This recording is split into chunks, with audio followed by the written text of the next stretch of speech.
So in dealing with this very different landscape, what was the starting point? What was the process involved? It all was triggered by just one instance, which I found pretty interesting after I thought about it for a while, was when I was with Paul Foster, who's researching a lot of things to do with viruses, immunology, asthma, these sort of things, and we were looking at this image of some lungs that were having an asthma attack, and I thought, beautiful, beautiful image. And then all of a sudden I thought, that's somebody, that's an actual person. That could be an actual person having an asthma attack, and what that would be like from the idea of the individual person. So it moved from this idea of statistics in science and what the researchers are required to analyse and look at, to what I was wanting to connect with, which was the idea that it was people, these are real people. And it made me think, well, all of this research is to do with human health, human bodies, medicine, things to do with how we survive. And that was the catalyst that made me then think that I had to concentrate more on figures and bodies and people. And that was what all this scientific research was aiming at anyway. And that was the link. And then once I got that organised, I was able to then try and work out how that would fit with my normal painting or my usual painting practice, and also the subject arena that I had previously been researching, which was more to do with just landscape. Things like the palette that you use is different as well. Did you think consciously about that? Yeah, I did. I suppose the colours can have an elemental quality about them. So you have blues that could mean water and fluid considerations, and then all the earth tones can have more to do with just organic earth bits and landscape. So that was a vague parameter, but it didn't restrict me too much. I just was able to basically use my normal palette, but I was a bit conscious of what I was trying to allude to in terms of elemental things. This is not the normal material for an artist, is it? No. So did you find it a bit difficult to see it with an artist's eye? Just at first. And do you think that the people who are looking at your paintings will have a similar sort of difficulty? I hope not. I mean, it could. I think probably then the premise, having made that leap that I mentioned before, from science to art via the idea of it being to do with people and bodies and human health, I think probably you've got the idea that you want to make sure that these are works of art. It's to do with art and visual practice, firstly, and then the behind the scenes catalyst has come from medical research. Does the internal landscape of the body dictate certain colours? Definitely, and that was something that I was really aware of towards the end of the process, was that I was addressing the idea of the human figure being in general environment, landscape environment, elemental environment, and then I decided I wanted to get inside the body, and that was the other arena. So you've got these two areas. And it also intrigues me as a visual person that most of us never see the inside of our body. For the whole time we're walking around on the planet, you never get to see the inside of your body. And that I thought was pretty interesting in terms of a place to go and look as an artist. And just with reading and talking to various people, I got a little bit of an inkling of what colours might be there.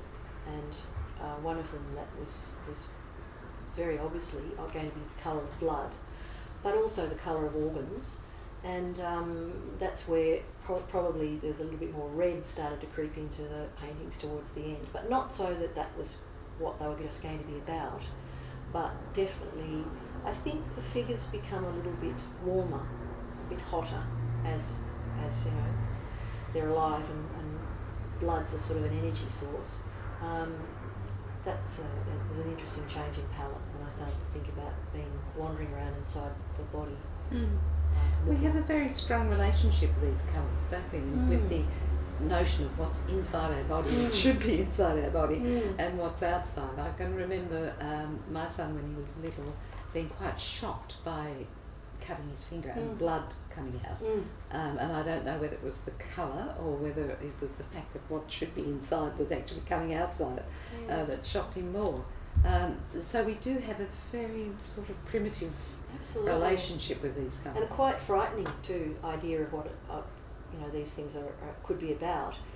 And I'm sure just about everybody would remember what it's like when you see an X-ray of yourself or any imagery that's inside of your body, and you're looking at it and you're going, oh wow, that's my lungs, or there's some bones from my arm.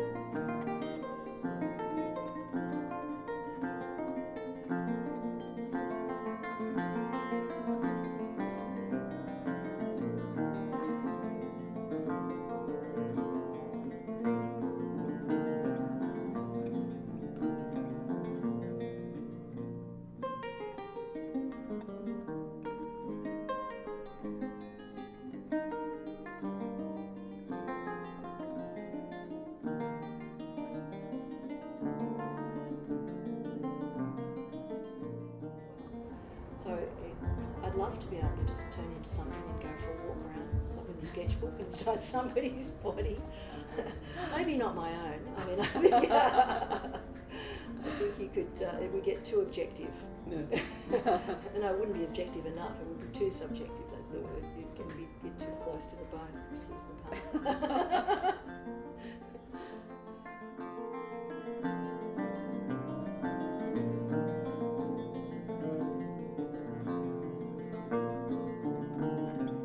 You, as an artist, find the scientific world that you found yourself in? Hugely inspired. Amazing people, amazing energy, amazing dedication, amazing passion.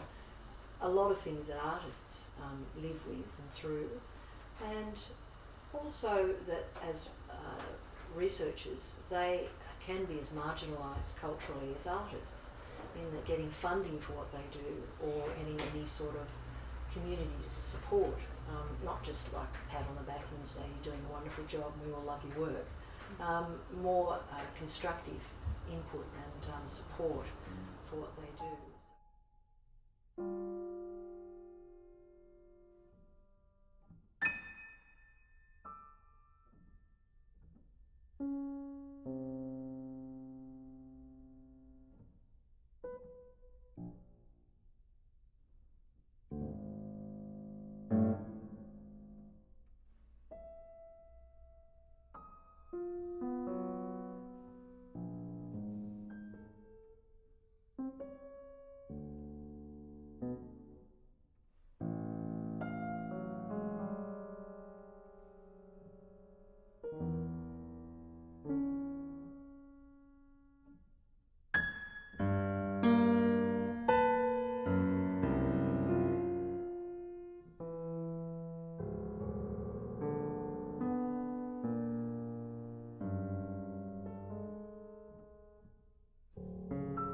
I know that you admired the translation skills of the scientists who were looking at very structured, very static images and reading them. Do you think that you offer a different kind of translation skill in dealing with these images? That's a good question. I hope so, and I think that's probably my task, as they were skilled at reading those images, reading images that are relating more to art and painting is a sort of a skill in itself, I suppose, that takes a long time to develop. The other thing that started to creep in towards the end too was that it's not necessarily just a physical aspect that I'm addressing in terms of bodies and organs and things, but it's also mind and brain and mental health. And HMRI do a lot of research in all of those things, so they're covering Alzheimer's, depression, schizophrenia, and that aspect I found pretty interesting, almost to the point where I'd really like to keep going. You know, I'd really sort of like another 6 months, and I think I'd have another whole section of the show that might be just purely to do with you know, brains and things like that, to do with the way things work. I know in some pictures I've really deliberately tried to create that sense of force, a natural force as well, where things are being swept along in some sort of current or other. And the randomness sometimes of things, when you say 1 in 4, the randomness of all of these things that happen to people, where the one person that you might know gets breast cancer or has an asthma attack or is schizophrenic or something. Those statistics I find pretty interesting. There's a strong sense of movement in some of these paintings, and a tide that's sort of pulling us all along. And as you say, the randomness of the things that happen in that tide. And that probably is another connecting element, getting back to the very first questions you asked, a connecting element between my past work and now what I'm doing, in that before I was really specifically dealing with that element of water and objects that are in that sort of space and moving through that space and being pulled and pushed and affected by forces outside.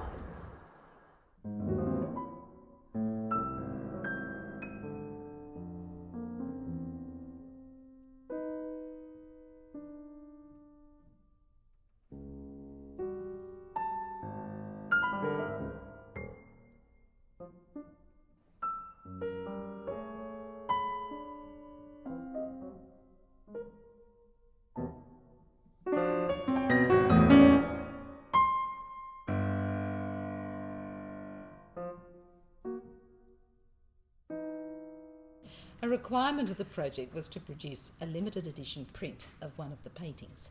How did this work out? Worked out really well.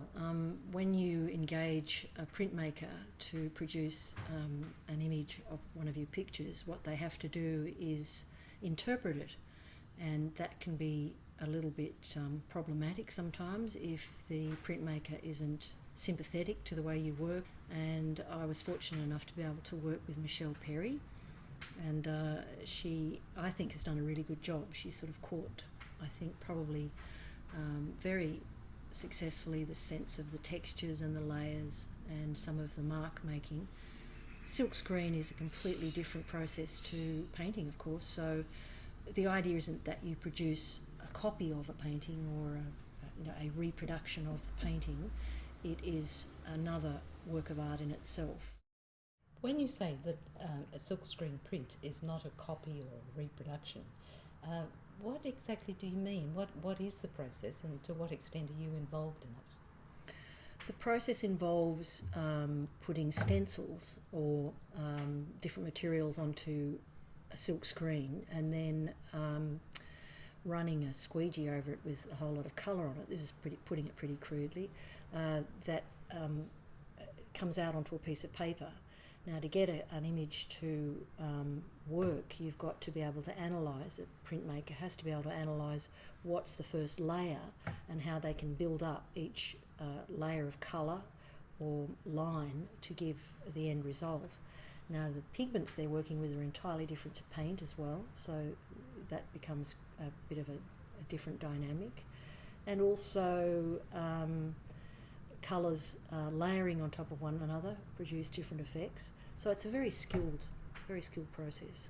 The painting that the print's based on is called Perfusion. It's one of the smaller works. It was one of the first that I did at the beginning of the whole project, and it went through a lot of changes. I put masses of layers on. For somebody else to interpret that, I find pretty amazing.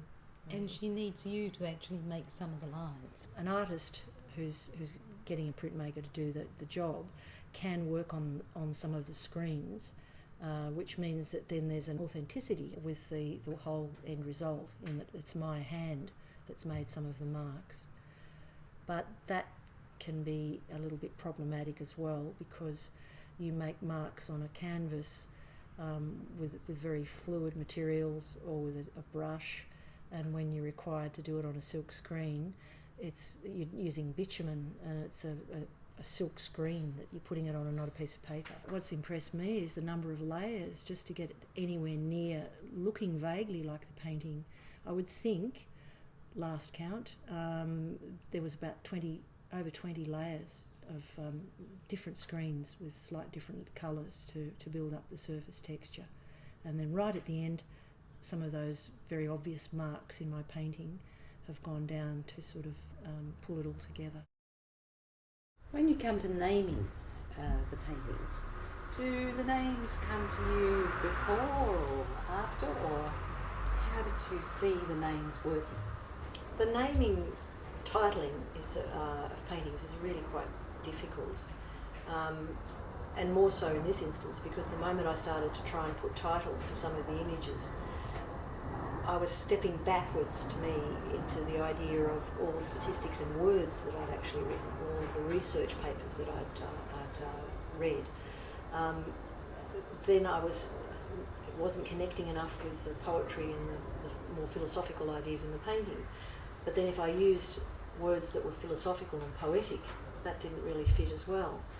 So with a little help from my friends, I was able to just glean enough scientific words that could still add something to the pictures without interfering too much with that visual, that emotional visual language to do with painting. So there were some titles like 1 in 3, which is dealing with statistics again. Also titles like Crossing Over, and big painting called Transfusion. Those are words that are medically based. They have multiple uses in all sorts of scenarios. The title of the exhibition being called Perfusion, I know that's a reasonably obscure word, but I found it reoccurring quite a lot in a lot of the science I was reading. And when I looked it up, I realised that it was one of the few words that actually straddled both science and art. That's why I decided to use it. And in not so much art, but in more general world, it can mean the movement of colour from one surface to the other, or across a surface in a way, which is exactly what I do. I've got a surface and I put washes across it. I thought, wow, that would especially for me. And there it was, recurring in these science manuals, and the scientific meaning of it is more to do with the way medicine uses dyes and pigments to highlight problems in people's bodies, injecting people's veins or organs with certain colours that can be picked up by scans and things. And I thought that was a really perfect word for that combination of science and art.